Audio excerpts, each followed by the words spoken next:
బాగానే పెడుతున్నా, అసలు ఈ రోజు పూజ చేయడం అనేటటువంటి దాని వల్ల వచ్చే ప్రయోజనం ఏమైనా ఉంటుందా? అసలు దాని వెనక ఏదైనా శాస్త్రీయమైన కారణం ఉంటుందా?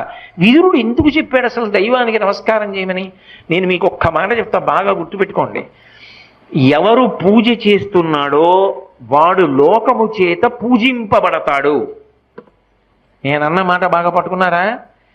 ఎవరు పూజ చేస్తాడో వాడు లోకము చేత పూజ అందుకుంటాడు. అదేమిటండి మీరు అన్నమాట మాకు బాగా అర్థం కాలేదు, మీరు ఏదో అన్నారు బాగుండదని అన్నానంతే అంటారా? మీకు వివరణ చేసే ప్రయత్నం చేస్తా. పూజ అంటే ఏమిటి? పొద్దున్నే దేవుడి దగ్గరికి వెళ్ళో దీపం పెడుతున్నా, ఎందుకు? ఎవరు భగవంతుడు? చంద్ర సూర్యౌచ నేత్రే కర్ణావాసా శిరోద్యౌ ముఖమవిదహనో యస్య వాస్తేయమద్భిః అంతస్తం యస్య విశ్వం సురనర ఖగో భోగి గంధర్వ దైత్యైః